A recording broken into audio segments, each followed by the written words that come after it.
Hola, ¿cómo estás? Bienvenido a este canal Rincón de Apologética Católica. Mi nombre es Franco Pese.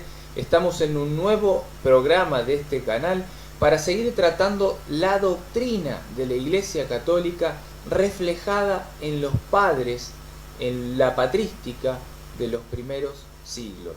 Esta necesidad de mostrar el testimonio, los testigos que hablan, cuentan, y con sus acciones, con su obrar, que lo que la Iglesia Católica enseña hoy ya se enseñaba en aquellos tiempos.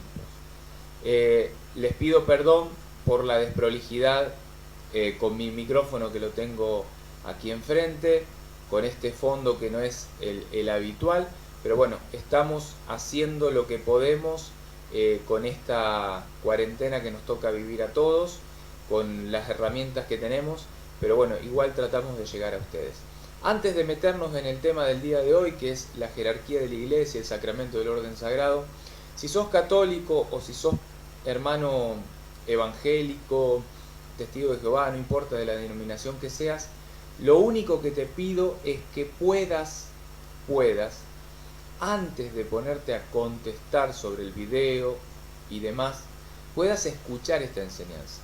¿Por qué digo esto? Porque todos, y en esto me hago cargo yo también, todos tenemos esa maldita costumbre de opinar sin haber escuchado, sin haber leído, nada más con leer el título Jerarquía de la Iglesia, Orden Sagrado, Sacramento no sé, del sacerdocio, y ya automáticamente hay un montón de tela para cortar y cosas para decir a favor o en contra. Entonces, antes de opinar, te pido que escuches con mucha atención la enseñanza del día de hoy. Nos vamos a meter, como te decía recién, en el orden sagrado, un sacramento que para la Iglesia Católica, al igual que para otras iglesias de las distintas reformas, la reforma del año 1056, la reforma del año 1516, dejó a un lado, por decirlo así, a iglesias, como es el caso, por ejemplo, de la Iglesia Luterana del año 1516, que continúa con algunas costumbres que tenía la Iglesia Católica. Por ejemplo, siguen teniendo jerarquía dentro de esa iglesia, tienen sacerdotes, tienen obispos, bueno, y así con otras iglesias que no están en comunión con la Iglesia Católica, pero que después de esta división continúan ejerciendo esa doctrina que venía desde los apóstoles. En parte, como un poco desvirtuada de lo que era, de la manera en la que se tenía esa doctrina, pero la siguen conservando. Yo quiero mostrarte en las Sagradas Escrituras primero el antiguo pacto, algo que nadie mira y que si se lo mira de una manera equivocada, y después, viendo el antiguo pacto, poder ver a la luz del nuevo, poder ver las diferencias y cuándo y de qué modo se instaura dentro de esta nueva alianza, que es la alianza que hace Jesucristo en su sangre, ver este nuevo orden sagrado, el diácono, el sacerdote y el obispo. Cosas que, vuelvo a repetir, en su mayoría las sectas protestantes, en su mayoría, por ejemplo, los evangélicos, rechazan esta jerarquía. Para ellos el sacerdote, por ejemplo, es una figura que ya no existe, y ellos lo toman de dos citas, una, la de la carta de Pedro, y otra, la de la carta a los hebreos. Yo quiero primero hablar del antiguo pacto, para después mostrarte a dónde está el error de nuestros hermanos separados. El antiguo pacto. Para poder hablar de antiguo pacto tenemos que hablar necesariamente de Moisés. Moisés es el reflejo, es la figura, es la sombra de Jesucristo. Franco, ¿qué estás diciendo? Sí, es la realidad vista desde un espejo. Moisés, recordemos, algo importante. Moisés siempre, vamos a pasarnos a después del Mar Rojo, ya Moisés en el desierto, Moisés como cabeza de ese pueblo. Lo anterior no lo vamos a ver porque yo quiero ver la alianza que va a hacer Dios con su pueblo a través de Moisés. Moisés representa en una sombra, en una imagen, como algo muy difuso, porque ni se acerca a la plenitud de Jesucristo, pero Moisés representa ya, prefigura, anticipa a Jesucristo. Un Moisés que va al monte a comunicarse con Dios, sube al monte a comunicarse con Dios en oración. Recuerden todos los pasajes del Evangelio en donde Jesucristo siempre iba al monte a orar, iba a comunicarse con su Padre y pasaba toda la noche en oración. Bien, yo quiero que veamos lo siguiente. Moisés va a recibir instrucciones, todas estas instrucciones las va a volcar a su pueblo, va a ir a ese pueblo y les va a decir: Dios dijo tal cosa, tenemos que estas leyes, estos ritos. Va a instalar el sacerdocio levítico en su hermano y en los hijos de su hermano que venían de la tribu de Leví. Recordemos que una de las 12 tribus de Israel era la tribu de Leví. De la tribu de Leví eran, de hecho, hoy en día para los judíos que siguen esperando al Mesías, de la tribu de Leví son los sacerdotes, solo de la tribu de Leví. Esa era la orden dada por Dios. Entonces, Moisés instruye a su hermano Aarón, que era descendiente de la tribu de Leví, y va a hacer que Aarón sea sumo sacerdote. Esa es la primer figura, el sumo sacerdote. Yo quiero que eso lo tengas en tu cabecita. Después, los hijos de Aarón van a ser los sacerdotes, una figura distinta. Y después vamos a ver, cuando ya esté este pueblo organizado y aprendan a ejercer ese trabajo que le da Dios, van a aparecer unas figuras ahí que vamos a poder ver, si el tiempo nos permite, que son las personas que se encargan de las cuestiones del templo, de los elementos sagrados y demás, que son una figura, una sombra de la figura del diácono, el diácono que tenemos hoy en la iglesia. Todo esto, ¿por qué te lo cuento? ¿Por qué te lo cuento? Porque este antiguo pacto, este antiguo sacerdocio, vuelvo a repetir, hay que mirarlo como una sombra del nuevo, una anticipación del nuevo pacto. una figura, una prefiguración. Es como si Dios nos mostrara una imagen difusa de lo que iba a acontecer, pero ya en plenitud, elevado a la plenitud.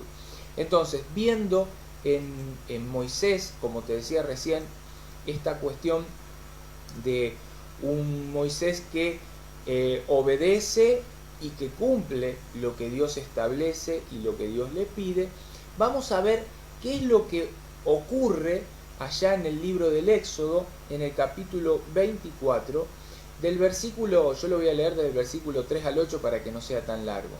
Dice así: Moisés fue a comunicar al pueblo todas las palabras y prescripciones del Señor.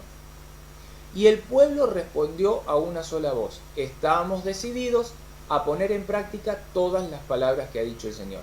Hago un alto acá. O sea, Moisés fue al monte, subió, se puso en oración con Dios, se comunicó con Dios, Dios le pasa su parte, todo lo que quería hacer con su pueblo, va, se lo comunica al pueblo, el pueblo dice que sí, va a cumplir con todo lo que preestableció Dios. Sigo. Moisés consignó por escrito las palabras del Señor, o sea, escribió todo lo que el Señor le había dicho. Y a la mañana siguiente, bien temprano, levantó un altar al pie de la montaña y erigió, escucha esto, levantó un altar al pie de la montaña y erigió 12 piedras en representación a las 12 tribus de Israel. Yo quiero hacer un alto acá y que vos pienses. Antigua alianza, Moisés erigió 12 piedras en representación a las 12 tribus de Israel. Jesús, nueva alianza, elige 12 apóstoles, 12 nuevas piedras. 12 nuevas piedras. Seguimos para adelante. Versículo 5. Después designó a un grupo de jóvenes israelitas y ellos ofrecieron, holocaustos e inmolaron terneros al Señor en sacrificio de comunión. O sea, acá había un sacrificio, un nuevo sacrificio de comunión, de unidad. Era un sacrificio que ponía en comunión al pueblo con Dios. Seguimos adelante, versículo 6. Moisés tomó la mitad de la sangre, la puso en unos recipientes y derramó la otra mitad sobre el altar. O sea, había un altar de sacrificio, un altar en el que se ofrecían esos sacrificios, se iban a ofrecer esos sacrificios. En ese altar derramó la mitad de la sangre. La otra sangre se la reservó. Vamos a escuchar lo que hace Moisés con esa sangre. Luego tomó el documento de la alianza, o sea, lo que él había escrito, que le había sido dictado por Dios. Tomó ese documento y lo leyó delante del pueblo, el cual exclamó: estamos resueltos a poner en práctica y a obedecer todo lo que el Señor ha dicho. Esto lo dijo el pueblo. Entonces Moisés, versículo 8, tomó la sangre, esa otra mitad de la sangre que se había reservado, tomó la sangre y roció con ella al pueblo diciendo, escuchen esto, escuchen lo que va a decir Moisés. Y roció al pueblo diciendo: esta es la sangre de la alianza que ahora el Señor hace con ustedes según lo establecido en estas cláusulas. O sea, el antiguo pacto, la antigua alianza, se sella con la sangre de unos terneros.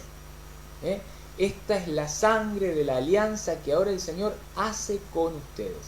Si nosotros fuéramos, por ejemplo, que vamos a ir al libro del Evangelio según San Lucas, capítulo 22, versículo 20, Jesús, ¿qué hace?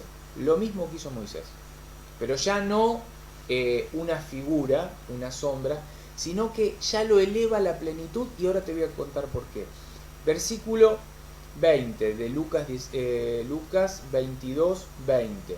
Dice: después de la cena hizo lo mismo con la copa diciendo, escuchá lo que dice, esta copa es la nueva alianza sellada con mi sangre que se derrama por ustedes.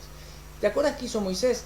Derramó la sangre de los terneros, de animales, la derramó y dijo, esta es la sangre de la alianza que hace Dios con ustedes. Jesús dice lo mismo, esta copa es la nueva alianza sellada con mi sangre que se derrama por ustedes. Jesús hace lo mismo, pero lo planifica. ¿Por qué? Porque Jesús no va a ofrecer la sangre de otros, la sangre de terneros y de animales. Jesús va a ofrecer su propia sangre en expiación de todo el mundo. Cuando vayamos a ver ahora lo de la alianza que hace Dios en Moisés con su pueblo, vamos a ver que esa alianza que hace Dios es para ir expiando, purificando, purgando los pecados de su pueblo. Les va a enseñar cómo deben de hacerlo, va a poner esta figura jerárquica, te dije recién, el sumo sacerdote, Aarón, sus hijos, los sacerdotes, y va a ir así haciendo, formando esta jerarquía dentro del pueblo de Dios, que iba a ser, que era una sombra de la iglesia, de la jerarquía que debía de tener después la nueva alianza que hace Jesús en su sangre, con su sangre, y que ya no es una sombra, sino que ya es la plenitud de esa antigua alianza. Yo quiero seguir adelante. Te hablé recién de la figura de la sangre ofrecida por Moisés para sellar ese pacto que hace Dios con el pueblo, esa antigua alianza. Bueno, después Aarón, o sea Moisés, yo no te voy a leer todo, pero Moisés, por orden de Dios, instituye a Aarón como sumo sacerdote, a sus hijos como sacerdotes. Hay toda una instrucción dentro de esa instrucción. Parte de esa instrucción conllevaba vestiduras, las vestiduras sagradas, podríamos buscarlo, el efod, qué era el efod, cómo estaba compuesto. Podríamos ver que es todo también una sombra de estas nuevas vestiduras sagradas que tiene la iglesia de hoy. Si mirás el sacerdocio o el sumo sacerdocio levítico, vas a ver que se expresa la misma imagen que después va a llevar a la plenitud el nuevo orden sagrado. Pero ahí no me quiero detener. Lo que quiero que veamos juntos es lo siguiente. Había un sumo sacerdote y había sacerdotes. Pero a su vez había otra figura, que ya lo dijimos antes, el diácono. Pero hay una figura más, que es una figura popular, por decirlo así, que es el sacerdote real. ¿Qué cosa, Franco? Sí, el sacerdocio real. ¿Qué es el sacerdocio real? El sacerdocio real es lo que la Iglesia Católica llama el sacerdocio común de los fieles. O sea, todo laico, toda persona no consagrada, toda persona común llamada a otras tareas dentro del pueblo, dentro del rebaño de Dios, es sacerdote, sacerdote real, no ministerial. O sea, no tiene un ministerio, no tiene tareas para realizar ciertas cosas, sino que es un sacerdocio común. Un sacerdocio, no porque sea común es ordinario, sino que es un sacerdocio distinto del ministerial. ¿Por qué digo esto y por qué lo aclaro? Porque Pedro en una de las cartas va a decir, ustedes son un pueblo escogido, real, nación de Dios, sacerdocio real, y va a seguir hablando sobre esto. Esta cita que está en la primera carta de Pedro confunde a nuestros hermanos separados porque la toman mirando la carta a los hebreos mal interpretada, y ahora te voy a explicar por qué, y tomando esa carta no se dan cuenta que cayeron en una terrible equivocación, porque están viendo o queriendo ver que el sacerdocio se terminó. El sacerdocio se terminó. Eso es lo que ellos dicen. Lo que yo te quiero mostrar es que eso es un error gravísimo. Vamos a seguir, vamos a avanzar con el antiguo pacto. Una vez que Moisés instituye el sumo sacerdote, el sacerdote, bueno, y las demás figuras, Dios le da en el monte. Recordemos que Moisés pasa muchísimo tiempo en el monte, orando tanto tiempo que su rostro empieza a tener como una luz, por decirlo así, y se tiene que tapar con un velo. Moisés tarda mucho tiempo, recordarás que construyen este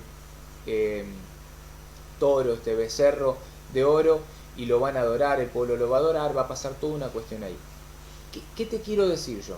Cuando Moisés instituye todas estas figuras jerárquicas, viene ya habiendo visto el santuario del cielo, viene con instrucciones precisas de cómo debía de construirse el santuario terrestre. O sea que este pacto antiguo tenía un santuario terrestre. Esto lo dice, por ejemplo, la carta a los Hebreos en el capítulo 9. El capítulo 9, del versículo 1 al 10, va a hablar de este santuario terrestre, el cual estaba formado por dos habitaciones, por decirlo así. Una primera habitación que se le llamaba la carpa del encuentro, que era un lugar santo, la carpa del encuentro.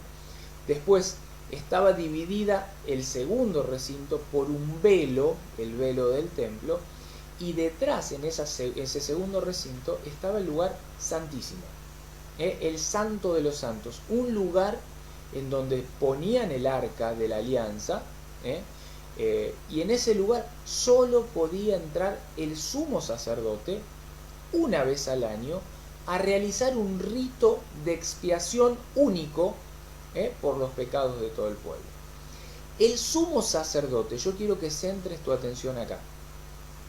El sumo sacerdote entraba a ese lugar, solo él, para ofrecer sangre, la sangre de la expiación que se había obtenido, de la expiación que habían hecho los sacerdotes del otro lado, en la carpa del encuentro, en el altar de la carpa del encuentro. El sumo sacerdote tomaba esa sangre y en esa fecha concreta entraba al lugar santísimo, o sea, del otro lado del velo del templo donde estaba el arca de la alianza, y en ese otro altar hacía un ofrecimiento con esa sangre que no era de él, sino que era de terneros. Esa es la figura del sumo sacerdote.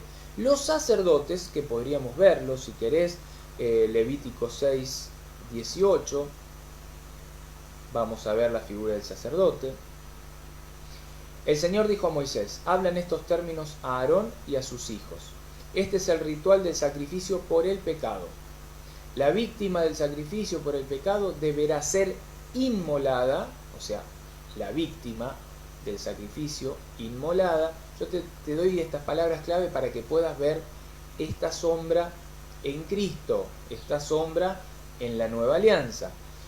La víctima del sacrificio por el pecado deberá ser inmolada en el mismo lugar en que se inmola el holocausto delante del Señor. Es una cosa santísima, santísima. El sacerdote que la ofrezca como sacrificio por el pecado comerá de ella. Tendrá que ser comida en el recinto sagrado, o sea, en el atrio de la carpa del encuentro. Sigo un poquito más y después te explico todo esto. Todo cuanto toque la carne de la víctima quedará santificado. Y si la sangre salpica alguna vestidura, tendrás que lavar en el recinto sagrado la sangre salpicada. Palabra de Dios. ¿Por qué te leo esto? El Señor dijo a Moisés, el Señor le dijo a Moisés, le dio una instrucción. Esta instrucción no es más que una sombra, una imagen difusa de la plenitud de Cristo. De la plenitud de Cristo.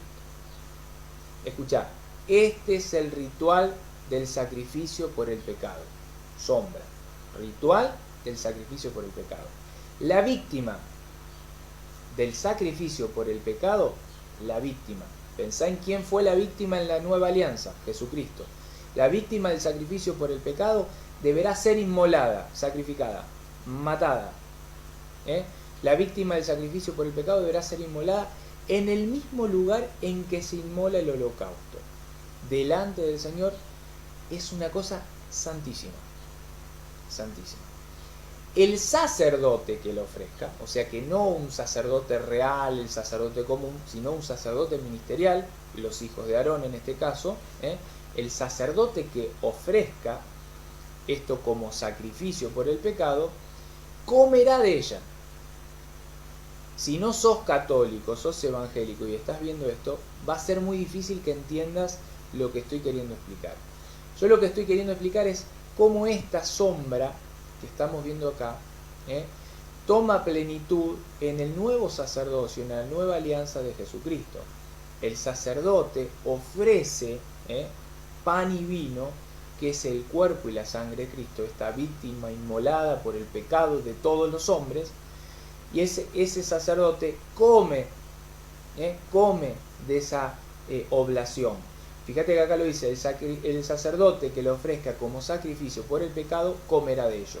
Lo mismo que hace hoy el sacerdote. Tendrá que ser comida en el recinto sagrado, o sea, tendrá que ser comida en el atrio de la carpa del encuentro. En ese lugar donde yo te dije, el santuario tenía dos lugares, la carpa del encuentro y el lugar santísimo. En la carpa del encuentro, que simboliza hoy, por ejemplo, un templo, dice la palabra de Dios que esa comida, esa víctima, esa oblación, tenía que ser comida dentro del recinto sagrado, o sea, en el atrio, en el altar de la carpa del encuentro. Hoy la Eucaristía, el cuerpo y la sangre de Cristo, se come en el altar, el sacerdote lo come en el altar. Todo cuanto toque la carne de la víctima quedará santificado, y si la sangre salpica alguna vestidura, tendrás que lavar en el recinto sagrado la parte salpicada. Si ustedes no son católicos no lo van a entender, pero mis hermanos católicos lo van a entender. Cuando se cae al piso una Eucaristía, cuando se chorrea una gotita del cáliz que el sacerdote acaba de consagrar, eso automáticamente se limpia, se lava, o sea, eso no se deja tirado, eso es santísimo. Es una cosa, dice acá la palabra de Dios, una cosa santísima. Bueno, esto que te estoy leyendo es tan solo un reflejo, una imagen de la realidad que iba a acontecer con Jesucristo. Me vas a decir, pero Franco, todo lo que está diciendo es una mentira, porque Jesucristo abolió el sacerdocio, por lo tanto ya no hace falta sacerdote, porque Jesucristo es el único sacerdote. Bueno, mira, la realidad es que no. Estás confundido por haber malinterpretado la palabra de Dios. Y te voy a mostrar por qué. ¿Dónde está la confusión de nuestros hermanos separados? Nuestros hermanos separados, te dije recién, toman la carta de Pedro, la relacionan con la carta a los hebreos y hacen una ensalada increíble. Y no los culpo, porque una persona que no tiene una formación previa a todo lo que te estoy diciendo, y habría para hablar 7 horas más, pero hacemos un resumen muy básico, una persona que no tiene esta mínima y básica formación, va leyendo y quiere tratar de hacer calzar ciertas cosas y termina haciendo cualquier barbaridad. Pedro dice algo que tomó del Antiguo Testamento, del libro del Levítico, y que ya lo había dicho Dios, en realidad Moisés, cuando dice, ustedes son una nación escogida, real sacerdocio. Eso no lo dijo Pedro, eso lo toma. De hecho, agarra tu Biblia, fíjate en esa cita y vas a ver que toda esa cita, si es una Biblia Reina Valera, abajo de ese fragmento tomado por Pedro va a decir la cita concreta a la que tenés que ir a ver, porque eso está tomado de otro lado. Y si vos tenés una Biblia católica, esa parte donde Pedro dice esto acá, ustedes son real sacerdocio y demás, nación santa, va a estar escrita en otra letra. Esta otra letra, ¿por qué lo escribe en otra letra? Porque abajo tiene una referencia al pie de página con el versículo que justamente habla de esto, y te lleva a una cita que es la cita de donde Pedro tomó esto, ¿no?, que estamos hablando. Entonces, para meternos concretamente de lleno en el tema del sacerdocio, ¿qué pasa, te decía recién, con nuestros hermanos separados? Ellos toman esa cita de Pedro, ustedes ya son sacerdocio, no hace falta otro sacerdocio. ¿Por qué? Porque en Hebreos, el escritor de la carta a los Hebreos se ve que un teólogo muy elevado, porque esta carta la envía al pueblo hebreo. Recordemos algo, el pueblo hebreo conocía muy bien el antiguo pacto. El pueblo hebreo tenía sacerdotes, el pueblo hebreo tenía sumos sacerdotes, el pueblo hebreo conocía el sacrificio, el holocausto, conocía los sacrificios de expiación por los pecados. O sea, al pueblo hebreo no había que explicarle nada de jerarquía porque ya la vivía en el día a día, desde el momento de haber cruzado el Mar Rojo allá, cuando escapó del pueblo de Egipto. Desde ahí en adelante ellos ya conocían y vivían el antiguo pacto, el antiguo sacerdocio. El escritor sagrado, ¿qué quiere hacer?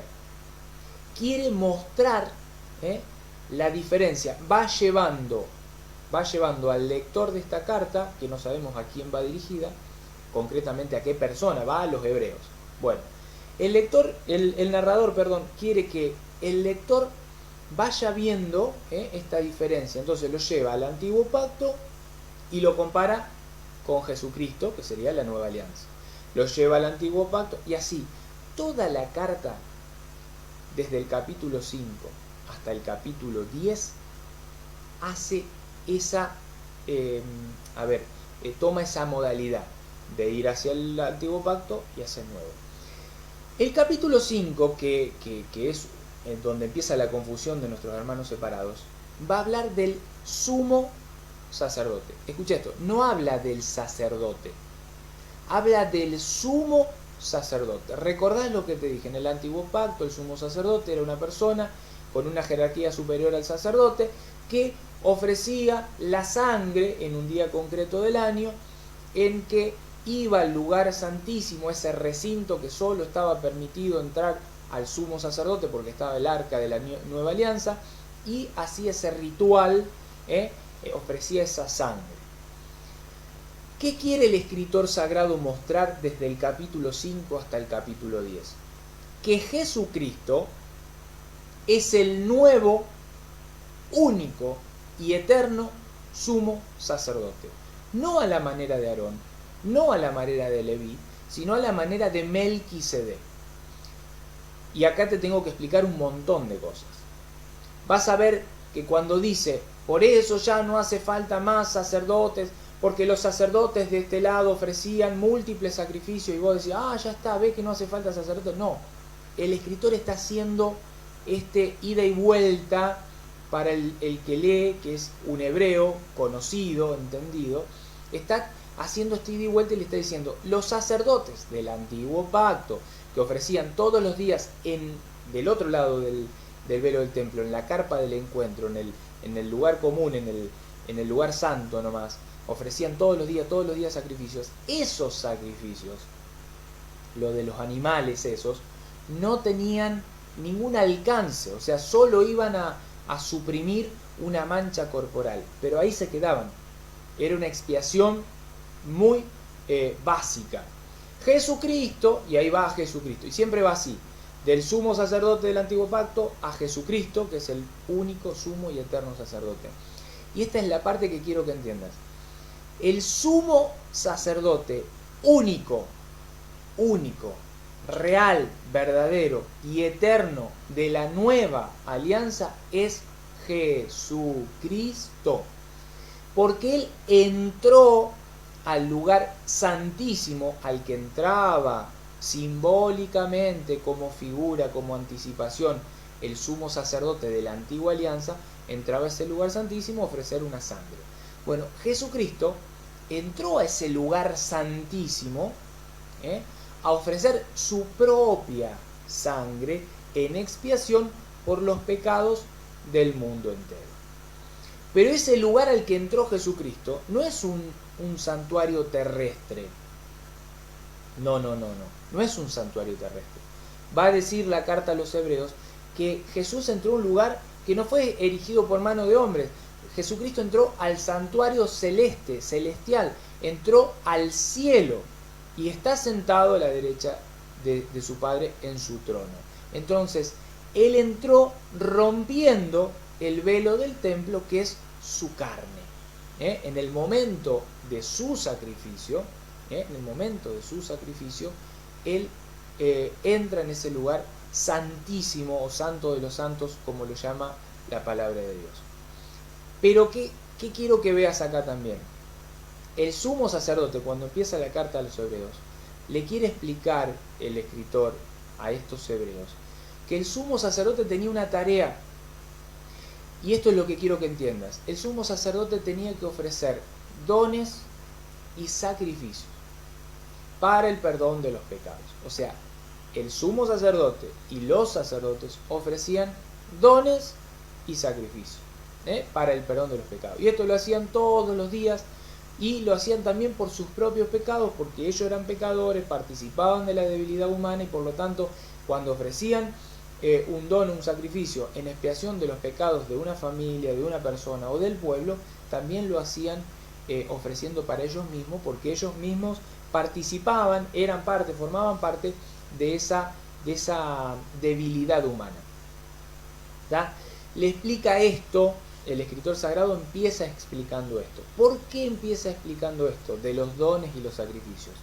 Porque, oh casualidad, que en el capítulo 10, que es cuando termina la carta a los hebreos, que esto también los confunde muchísimo a nuestros hermanos separados, en la carta a los hebreos, capítulo 10,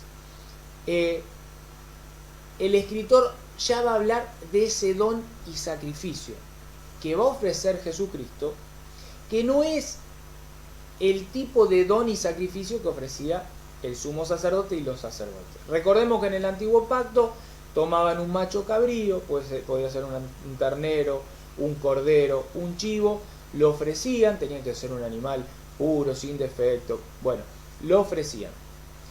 Va a decir, vamos a ir leyéndolo, vamos a hacer una cosa, el capítulo 10 a los hebreos lo vamos a leer y lo vamos a ir interpretando, discerniendo entre la sombra y la realidad.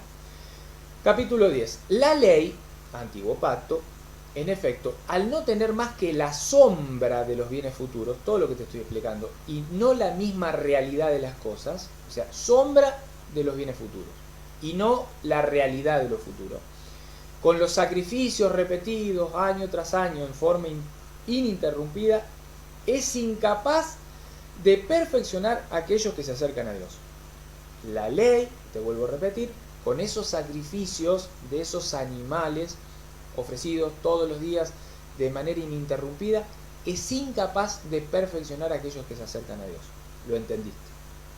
O sea, esos sacrificios que eran para expiación de los pecados no alcanzaban para perfeccionar a los que se acercaban a Dios. Sigue. De lo contrario, no se hubieran ofrecido más esos sacrificios, porque los que participan de ellos, al quedar purificados una vez para siempre, ya no tendrían conciencia de ningún pecado. O sea, está dando la explicación lógica. Si ese sacrificio hubiese servido para quedar purificados una vez y para siempre, no tendrían que haber vuelto a ofrecer y ofrecer y ofrecer. En cambio, estos sacrificios renuevan cada año el recuerdo del pecado, porque es imposible que la sangre de toros y chivos quite los pecados. ¿Qué quiere decir el escritor sagrado? Le está explicando al pueblo hebreo que esa actitud, que ese ritual, que ese tipo de expiación que ofrecía el sumo sacerdote y los sacerdotes, con esa sangre, esos animales, no servía, no tenía un alcance. Es imposible, dice el versículo 4, que la sangre de toros y chivos quite los pecados. Es imposible. Es imposible. Y ahí viene el versículo 7. Entonces dije, aquí estoy, yo vengo, como está escrito de mí en el libro de la ley, para hacer Dios tu voluntad. ¿A quién está mostrando acá el escritor? a Jesucristo. Primero mostró al sumo sacerdote y los sacerdotes con el sacrificio de la antigua alianza. Ahora le muestra ya no la sombra, sino la realidad. Entonces dije, aquí estoy yo, vengo como está escrito de mí en el libro de la ley. O sea, les quiere mostrar que todo lo que está escrito en el libro de la ley, que es lo que te quiero mostrar yo hoy a vos, todo lo que está escrito en el libro de la ley, en realidad hace alusión del Mesías, de Jesucristo. Concretamente nos muestra, nos lleva a Jesucristo. Está escrito de mí en el libro de la ley, dice. Él comienza diciendo, tú no has querido ni has mirado con agrado los sacrificios, antiguo pacto, los holocaustos, ni los sacrificios expiatorios, a pesar de que están prescritos por la ley. Y luego añade, esto lo añadiría Jesús, aquí estoy yo, vengo para hacer tu voluntad. Entonces, vos fíjate, los lleva al antiguo pacto, los trae, aquí estoy yo, como está escrito en el libro de la ley, los lleva nuevamente al presente, ¿no? A Jesucristo. Dice, aquí estoy yo, vengo para hacer tu voluntad. Y acá empieza la parte interesante. Acá les va a decir algo al pueblo hebreo que los va a dejar noqueados, knockout técnico. Dice, y así declara, abolido el primer régimen, antiguo pacto, la alianza de Moisés, ¿te acordás? Esa alianza que hizo con esa sangre, que la mitad de la sangre la había guardado y roció el altar, roció el pueblo y roció a los sacerdotes, los sumos sacerdotes. ¿Te acordás de eso? Bueno, eso lo declara abolido. O sea, eso ya está, eso ya no tiene efecto, eso ya no sirve. Así declara abolido el primer régimen para establecer el segundo. Jesús establece el segundo. El escritor sagrado les está mostrando eso. Los llevó al primer régimen, ahora los trae al segundo. Y en virtud de esta voluntad, esta nueva voluntad, este nuevo régimen, quedamos santificados por la oblación del cuerpo de Jesucristo hecha de una vez y para siempre. Y acá quiero hacer un alto y te quiero explicar. Esta voluntad, que es voluntad de Dios, dice, quedamos santificados por la oblación del cuerpo de Jesucristo. Recordad que se ofrecía, a ver si puedo ir para atrás, estamos en este momento, sí, Levítico. Este es el ritual del sacrificio por el pecado. La víctima del sacrificio por el pecado deberá ser inmolada. Vuelvo al libro de los Hebreos. ¿Qué le está diciendo? ¿Qué le está diciendo el escritor sagrado? Esto mismo. Le está mostrando el antiguo pacto y el nuevo pacto. Recordá que antes, por la oblación, por el ofrecimiento de una víctima, ternero, macho cabrío, chivo, o cordero, esa víctima que se ofrecía, supuestamente el pueblo quedaba santificado. Pero acá le está diciendo que quedaba santificado de una manera imperfecta. Ahora dice en el versículo 10, y en virtud de esta voluntad, de esta nueva voluntad, quedamos santificados por la oblación del cuerpo de Jesucristo. O sea, la víctima ahora que se ofrece es Jesucristo. Ya no es ni un chivo, ni... Bueno, esta víctima, si nosotros vamos al Evangelio según San Juan, que voy a ir, me vas a dar un segundo, estoy con mi computadora buscando las citas, 1:30, a ver,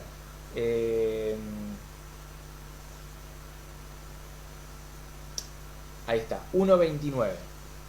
Juan vio acercarse a Jesús y dijo, escuchá lo que dice Juan cuando ve acercarse a Jesús.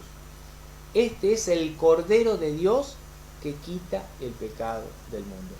¿Qué es este? El Cordero de Dios. ¿Qué ofrecían en expiación de los pecados? Un macho cabrío, un cordero, un chivo, un ternero. Eso ofrecían. Bueno, Jesús, la víctima, la oblación, esta víctima que se ofrece, En definitiva es el Cordero de Dios. Ya no es un animal cualquiera, no, es el Hijo único de Dios que se ofrece como cordero llevado al matadero, va a decir Isaías, es desfigurado, ya no tiene apariencia en su rostro. Bueno, esto todo habla de Jesús, todo habla de esto. Este cordero que es ofrecido, esta víctima que es ofrecida en esta oblación del cuerpo de Jesucristo, que se va a hacer de una vez y para siempre. O sea, Jesucristo es el único sumo y eterno sacerdote. Él ofreció esa sangre, su propia sangre. Eso es lo que elevó el sacerdocio, lo que elevó el orden sagrado a la máxima expresión. ¿Por qué lo elevó a la máxima expresión? Porque no ofreció lo de otros, se ofreció él mismo, se inmoló él mismo. Esta víctima, este Cordero de Dios, que se inmoló, se ofreció para quitar los pecados del mundo. Y esto va a decir, si vamos para atrás en la carta a los Hebreos, que este sacrificio sirve para expiar los pecados de todos, porque es un sacrificio llevado a la plenitud. Seguimos para adelante. Cada sacerdote, fíjate, ahora lo vuelve otra vez, lo lleva otra vez al antiguo pacto. Lo lleva, lo trae, lo lleva, lo trae, para que se entienda. Cada sacerdote se presenta diariamente para cumplir su ministerio. Fíjate que no es el sacerdote real, sino el sacerdote ministerial. Este sacerdote del que está hablando acá es el que va a cumplir un ministerio a la carpa del encuentro. Dice, cada sacerdote se presenta diariamente para cumplir su ministerio y ofrecer muchas veces los mismos sacrificios, que son totalmente ineficaces para quitar el pecado. Está hablando del antiguo pacto. Ahora lo trae al nuevo. O sea, el escritor lo lleva al lector que es hebreo a su antiguo pacto y lo trae ahora a su nuevo pacto. Escuchá, cada sacerdote antiguo pacto. Versículo siguiente. Cristo, en cambio, ya ahora lo nuevo, el nuevo pacto, la nueva alianza. Cristo, en cambio, después de haber ofrecido por los pecados un único sacrificio, o sea, ¿cuál fue el sacrificio? Él se ofreció voluntariamente en la cruz. Y ahora vamos a hablar de eso. Cristo, en cambio, después de haber ofrecido por los pecados un único sacrificio, se sentó para siempre a la derecha de Dios. ¿Viste la secuencia? Lo lleva para atrás, lo trae hacia la realidad. Lo lleva a la sombra, lo trae a la luz. Donde espera que sus enemigos sean puestos debajo de sus pies. Y así, mediante una sola oblación, o sea, un solo ofrecimiento, un solo sacrificio, una sola víctima, Él ha perfeccionado para siempre a los que santifican. El Espíritu Santo atestigua todo esto porque después de haber anunciado, esta es la alianza que haré con ellos después de aquellos días. Esto está tomado también del antiguo pacto, lo vas a ver en tu Biblia con una letrita distinta. Yo te lo voy a leer y te voy a explicar. Esta es la alianza que haré con ellos después de aquellos días, dice el Señor. Yo pondré mis leyes en su corazón y las grabaré en su conciencia, y no me acordaré más de sus pecados ni de sus iniquidades. Esto que lo toma, lo pone acá el escritor sagrado, ¿para qué? Para que el pueblo hebreo, que era para quien fue escrita la carta, comprenda que esto que había sido escrito, fue escrito ¿para qué? Para este momento.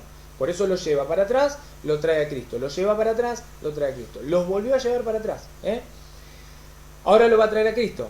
Y si los pecados están perdonados, ya no hay necesidad de ofrecer por ellos ninguna otra oblación. Por lo tanto, hermanos, y acá viene la conclusión, tenemos plena seguridad de que podemos entrar en el santuario por la sangre de Jesús. ¿En qué santuario? ¿En ese terrestre? No, en el del cielo. En ese santuario que entró Jesús al romper el velo del templo, que era su carne. Ese lugar santísimo que es el cielo, en donde está sentado en su trono a la derecha de Dios. Pero esto es importante. Podemos entrar en el santuario por la sangre de Jesús, siguiendo el camino nuevo, o sea que ahora el camino es otro. Es un camino nuevo y, lo más importante, viviente. Y en esto ya te voy a explicar por qué. Es siguiendo el camino nuevo y viviente que Él nos abrió a través del velo del templo, que es su carne, lo que te decía recién. Y ahora viene lo importante. También tenemos un sumo sacerdote, no un sacerdote, un sumo sacerdote insigne al frente de la casa de Dios. Acerquémonos entonces con un corazón sincero y llenos de fe, purificados interiormente de toda mala conciencia y con el cuerpo lavado por el agua pura. Mantengamos firmemente la confesión de nuestra esperanza, porque aquel que ha hecho la promesa es fiel. Velemos los unos para el otro. Bueno, va a seguir hablando. Versículo 25, me parece esto importante. No desertemos de nuestras asambleas. Sos evangélico, ponete a pensar en esto. No desertemos de nuestras asambleas como suelen hacerlo algunos. Al contrario, animémonos mutuamente tanto más cuanto vemos acercarse el día. Porque si después de haber recibido el pleno conocimiento de la verdad, esto que te estoy contando, si después de eso pecamos deliberadamente, ya no hay más sacrificio por los pecados. El único sacrificio que se ofreció es de la oblación del cuerpo de Jesucristo. Ese es el único sacrificio. Solo resta esperar con terror el juicio y el fuego ardiente que consumirá a los rebeldes, los desobedientes, los rebeldes. Bien, a ver, llevamos 50 minutos de video. Voy a tratar de hacer un resumen. Más no se puede resumir este tema. Esto da para hablar 7, 8, 9 horas. Mirar citas. Fíjate que te hablé de Pedro, del sacerdocio real. No fui, no te leí la cita para que no sea tan largo. A ver, recordemos esto. Me voy a ir al lugar que me interesa. Versículo 10 de Hebreos 10. Y en virtud de esta voluntad quedamos santificados por la oblación del cuerpo de Jesucristo. ¿Recordás lo que decía Hebreos capítulo 5? El escritor lo quiere llevar al lector al antiguo sacerdocio, mirar al sumo sacerdote y ver qué ofrecía el sumo sacerdote. El sumo sacerdote ofrecía dones y sacrificios. ¿Qué hace Jesucristo? Eso. Él se dona para un sacrificio. ¿Cómo, Franco? Sí. Él va a decir, a mí la vida no me la quita nadie, yo mi vida la doy porque quiero, en rescate de los que amo, la doy, la dono, la entrego, la ofrendo, dono mi vida. Eso es un don. Y lo otro es el sacrificio. ¿Dónde la dono para qué? Y para que sea sacrificada. Voy a tener una muerte de cruz. El Hijo será elevado y al tercer día resucitará de entre los muertos. O sea, Él se donó para un sacrificio. En un altar que es santísimo, que es el altar de la cruz. El altar que Jesucristo eligió para morir, para hacer este sacrificio, esta oblación, fue el de la cruz. Por eso la cruz, ese altar es santísimo. Al igual que lo decía el libro del Éxodo, donde se ofrecían esos animales, esa víctima, de esa oblación, esa víctima que se ofrecía, concretamente ese altar era santísimo. Y todo lo que tocaba esa víctima era santísimo. Bueno, lo mismo pasa con el cuerpo de Jesús. Yo quiero, vamos a ir ahora al momento que no interpretan nuestros hermanos separados, pero yo quiero que hagan un esfuerzo y lo puedan interpretar. Lucas 22, versículo 19. Dice, luego tomó el pan, toma pan, dio gracias, lo partió y lo dio a sus discípulos diciendo. Recuerda esto, tomó pan, dio gracias, lo partió y los dio a sus discípulos diciendo. El pan, ese pan que partió, dice Jesús, ese pan, esto, es mi cuerpo, que se entrega por ustedes. Esto es mi cuerpo que se dona, don, que se entrega por ustedes, que se dona por ustedes. Y acá viene la orden sagrada. Esta orden es sagrada. Hagan esto en memoria mía. ¿Por qué nosotros llamamos sacramento del orden sagrado? Porque esa noche de la última cena Jesús dio una orden sagrada. ¿Quién dio la orden? Dios, el Hijo único de Dios, Jesucristo. Dio una orden sagrada. Les ordenó, hagan esto. Desde ese momento les dio una tarea, un ministerio. ¿A quién se los dio? Yo siempre digo esto a mis hermanos separados y a mis hermanos católicos también. ¿Con quién estaba hablando? Porque esto puede pasar que toman la Biblia, lo leen y lo leo yo y dice, hagan esto en memoria mía. Ah, me está diciendo la palabra que yo haga esto. No, error. Ubicate en qué contexto está hablando.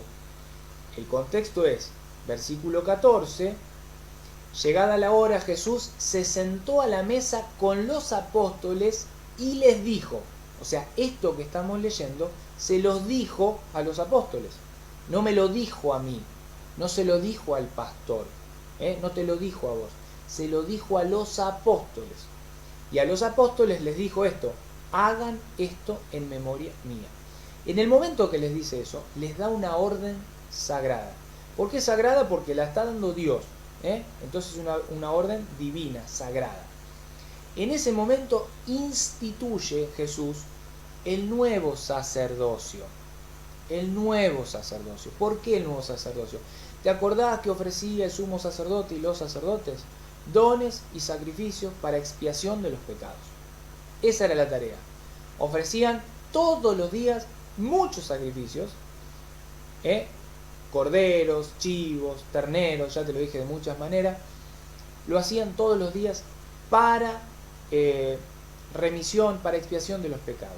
Ahora Jesús instituye este nuevo sacerdocio, de este nuevo don y este nuevo sacrificio. El don ya lo vimos, esto es mi cuerpo que se entrega, esto es mi cuerpo que se dona. Ahí tenés el don, ahí tenés el don.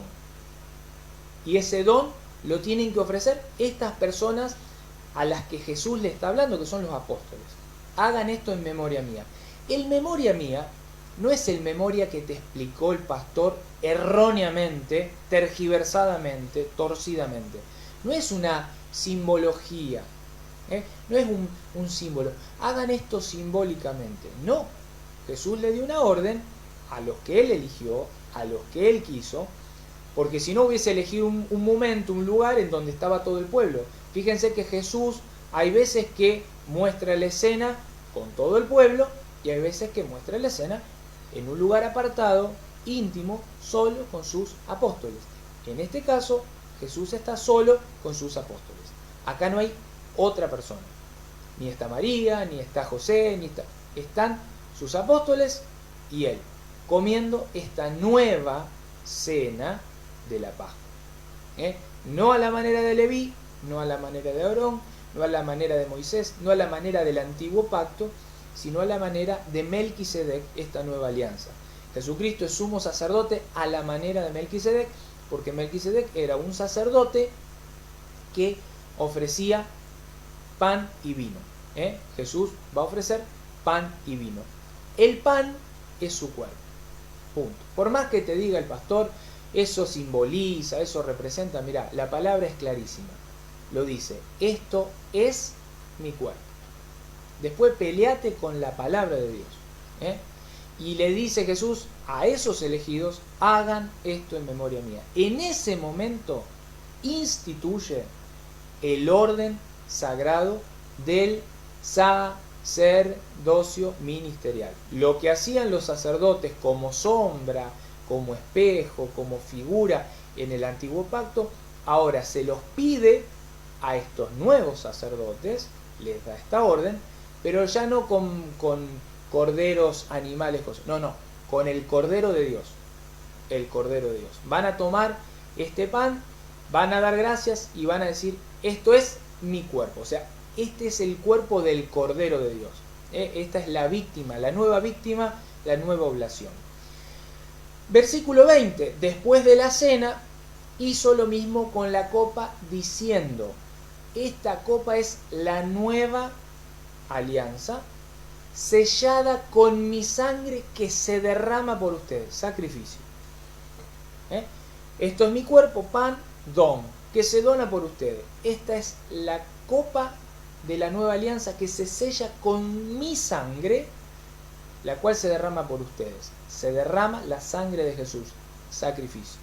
Entonces ahí vemos estos nuevos sacerdotes que tienen la tarea de ofrecer dones y sacrificios.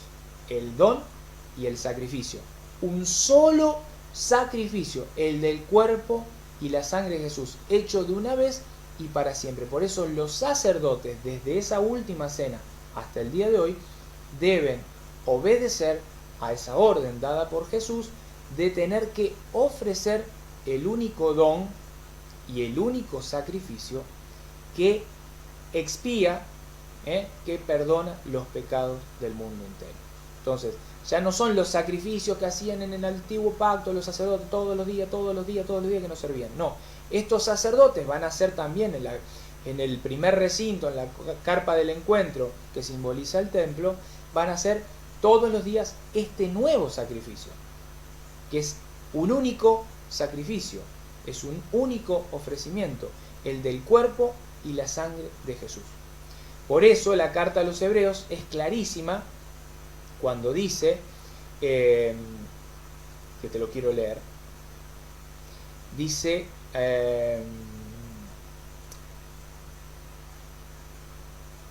esta es la alianza que yo haré con ellos después de aquellos días, dice el Señor. Yo pondré mis leyes en su corazón y las grabaré en su conciencia. O sea, Jesús mismo, Dios, el Señor, vino y Él puso estas nuevas leyes en nuestro corazón y las grabó en nuestra conciencia. O sea, el mismo Dios vino. Y no me acordaré más de sus pecados ni de sus iniquidades. Con ese sacrificio Él destruye el pecado y las iniquidades. Seguimos hacia adelante porque quiero ver algo donde habla de la sangre. Ya lo voy a encontrar.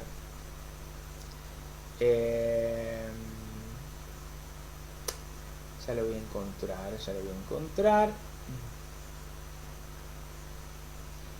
Acá está.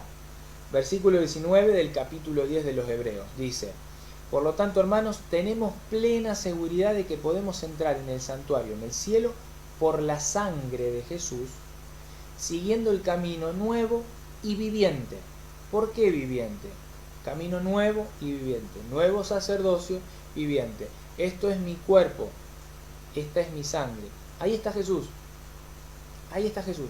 Pero Franco, si ahí yo creo que es un símbolo. Bueno, ahí está Jesús. Yo te quiero mostrar lo último que te voy a mostrar de este orden sagrado. Lo que Pablo dice en 1 Corintios capítulo 11, una cita que uso siempre, porque acá concretamente Pablo nos muestra que eso que para muchos es un símbolo mal interpretado, en realidad es el cuerpo y la sangre de Jesucristo. Primero fíjate el versículo 23 y 24. Pablo no cambia la fórmula, el ritual de este nuevo sacerdocio. No lo cambia, lo respeta. Lo que dijo Jesús, la última cena, Pablo, 30, 40 años después que escribe esta carta a los Corintios, no omite una sola palabra ni la cambia de lugar. Versículo 24, dio gracias, lo partió y dijo: esto es mi cuerpo que se entrega por ustedes, hagan esto en memoria mía. Lo mismo que dijo Lucas, que escribió Lucas, lo escribió Pablo 30 años después del acontecimiento de la noche de la última cena. O sea que eso es una oración, un rito que se debe hacer en lo que se llama la Santa Misa, que sería tema para discutir. Sos hermanos separados, llegaste hasta acá, me decís: pero Franco, te fuiste a otro lado. No importa, quédate con eso. De la misma manera, tomo la copa. Esta copa es la nueva alianza que se sella con mi sangre. Siempre que la beban, háganlo en memoria mía. Algo importante, siempre que la beban. O sea que esto hay que hacerlo siempre.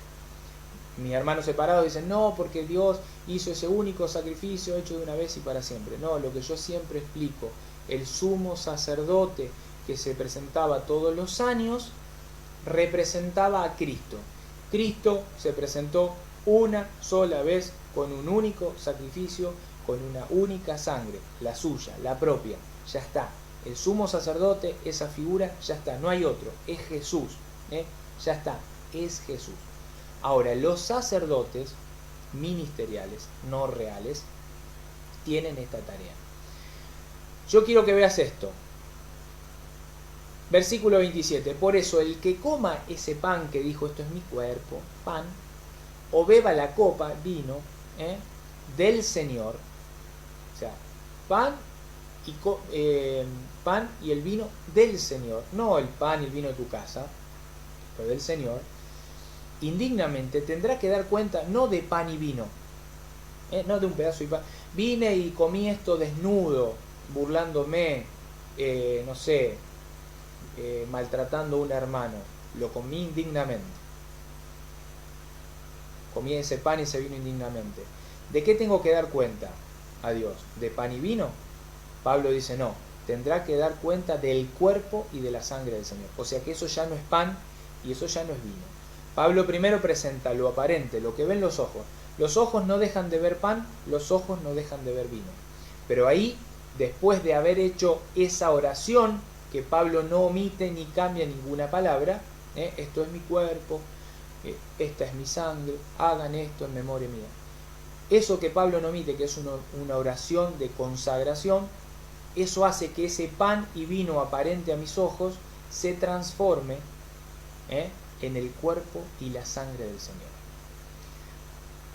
Vos en tu casa podés comer un pedazo de pan, hacerle burla, sacarle la lengua, no sé, comerlo peleado con tu señora, que no pasa nada, eso es pan.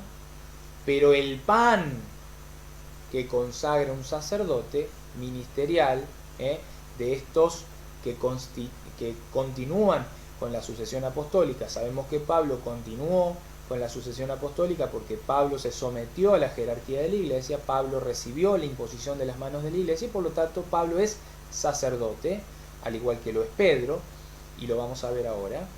Entonces, el que consagra después este pan, la fracción del pan, que ya lo podemos ver en un montón de citas de los libros de los Hechos de los Apóstoles, nos encontramos con que el que consagra es presbítero, o sacerdote, o anciano, ponele el nombre que quieras.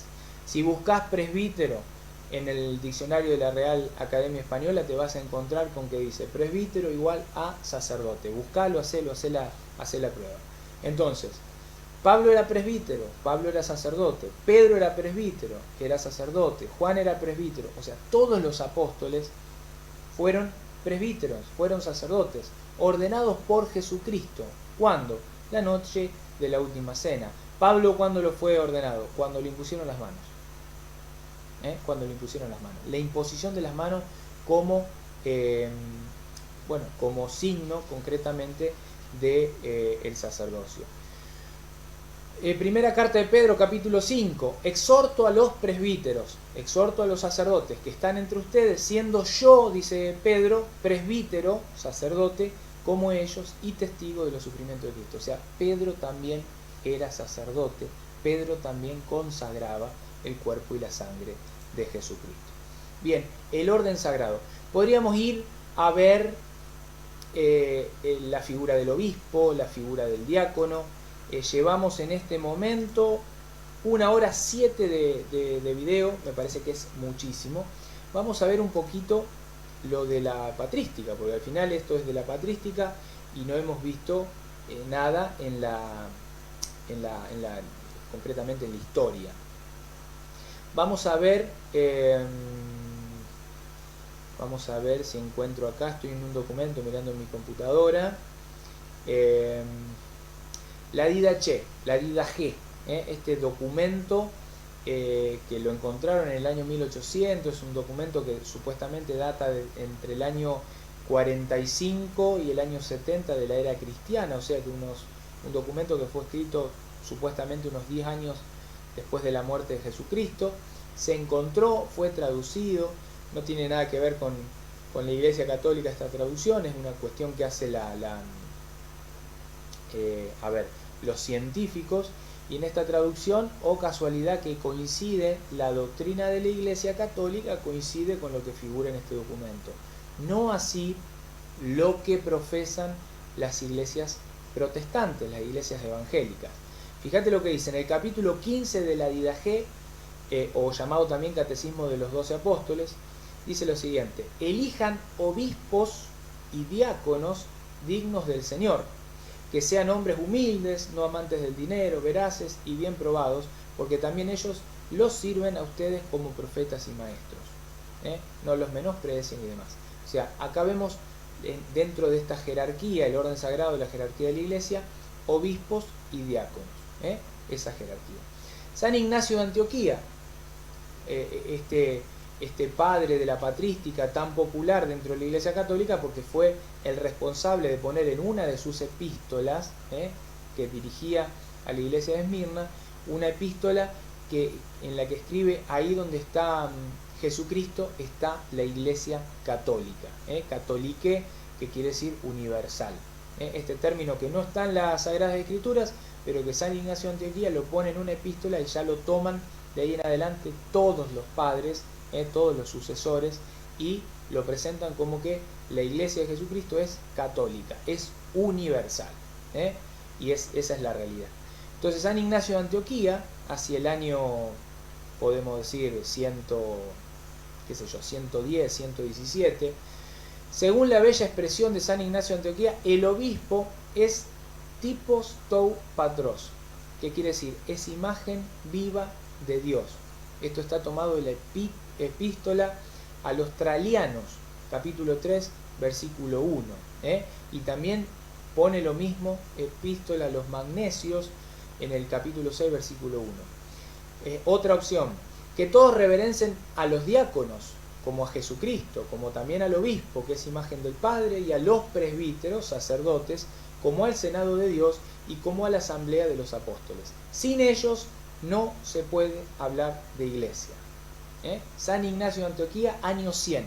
Acá tenemos un testigo, tenemos un testimonio de un padre de la patrística que dice de una manera muy clara: reverencien a los diáconos, la figura, el tercer nivel jerárquico, como Jesucristo, como también al obispo, el primer nivel jerárquico, que es también imagen del Padre, y a los sacerdotes, presbíteros, como al Senado de Dios y como a la Asamblea de los Apóstoles. Sin ellos, dice San Ignacio de Antioquía en el año 100, sin ellos, sin estas tres figuras jerárquicas, no se puede hablar de iglesia.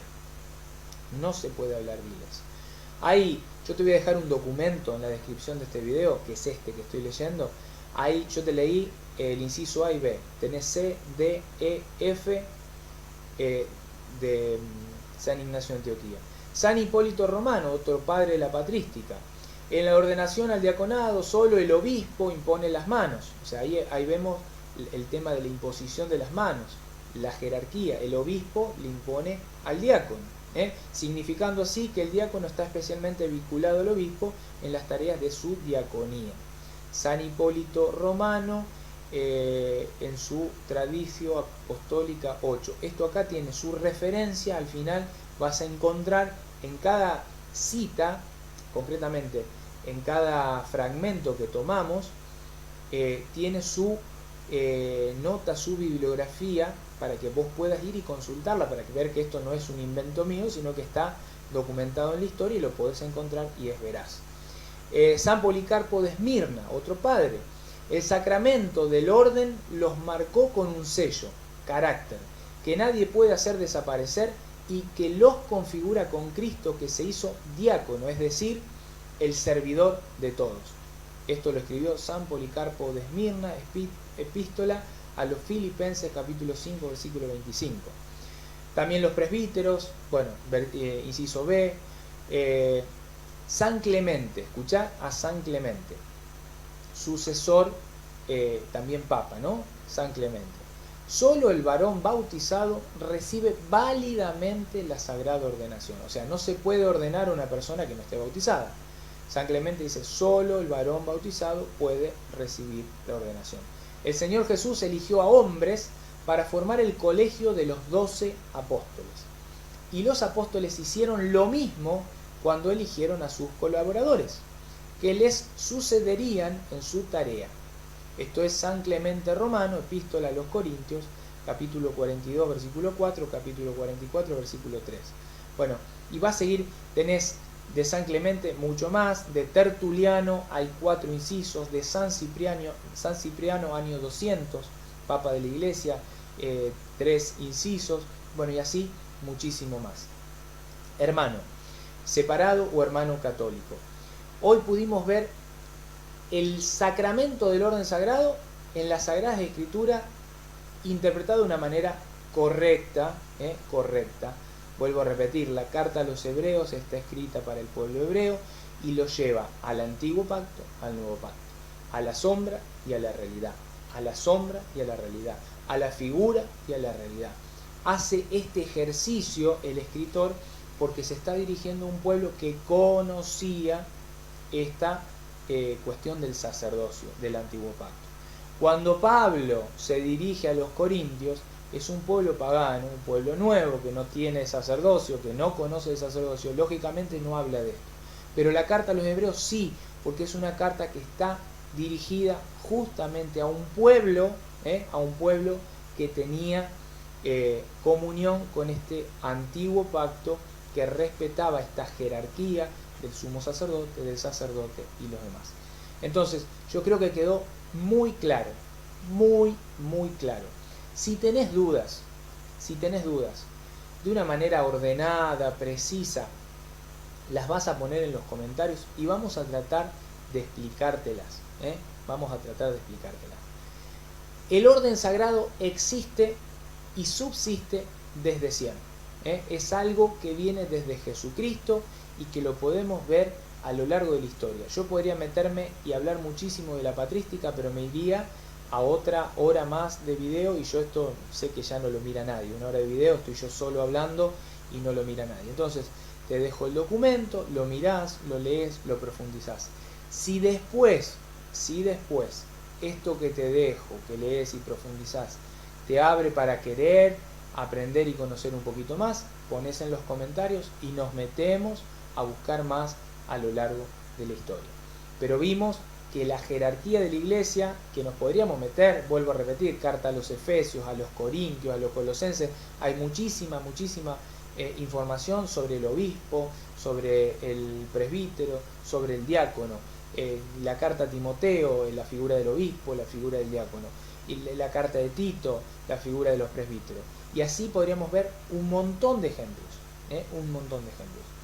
Yo quería que primero pudieras entender y comprender cómo el Antiguo Testamento fue una anticipación, una sombra, una prefiguración del nuevo pacto sellado con la sangre del Cordero de Dios que quita los pecados del mundo, sellado con la sangre de Jesucristo. Cuando hablamos de cuerpo y sangre tendríamos que ir al capítulo 6 de San Juan, a esta catequesis majestuosa de Jesucristo, hablando de lo que es su cuerpo, de lo que es su sangre, de que el que coma su cuerpo y que beba su sangre tendrá vida. El que no coma su cuerpo y no beba su sangre no tendrá vida. Esto que Jesús se cansa, lo repite al menos unas 10 veces, es en definitiva este sacrificio, este don, este sacrificio, esta oblación, que después les dice a sus apóstoles, solo a ellos, que deben hacer eso y deben de ofrecer eso, este cuerpo, este pan que se parte y se reparte, este pan que va a servir de alimento, este pan que va a servir de alimento y que lastimosamente muchos hermanos dicen, ustedes los católicos son caníbales, porque se comen a Jesucristo. Hermano, aunque te cueste entenderlo, Jesús lo dijo, esto es mi carne, esto es mi cuerpo, esto es verdadera comida, esto es verdadera bebida. El que no come no tiene vida eterna, y el que come tendrá vida eterna y yo lo resucitaré en el último día. Espero que te haya sido claro, hay muchísimo para hablar, muchísimo para hablar, muchísimo. Es un tema que me apasiona, que tendría que organizarlo para que dure al menos unas 7 horas, porque es Acá entra Eucaristía, acá entra, bueno, muchísimas cosas más. Me quedo con esto, ¿no? Que Jesús quiso instalar, y de hecho lo hizo, un nuevo sacerdocio, abolió el régimen antiguo, instaló este nuevo régimen, cambió el sacerdocio, hubo un cambio que no lo hemos leído, que está en la carta a los Hebreos. Jesús cambia el sacerdocio y lo hace a este modo, a la manera de Melquisedec, ya no ofreciendo chivos, machos, cabríos y terneros, sino ofreciendo pan y vino, que sería el cuerpo, que es el cuerpo de este Cordero de Dios, que es Jesucristo, que se ofreció de una vez y para siempre en ese sacrificio excelso, magnífico y súper pleno, lleno de plenitud, en el madero de la cruz. Espero que te haya servido este tema del día de hoy. Nos vemos en un próximo programa de este canal, tu canal, Rincón de Apologética Católica. ¡Chau!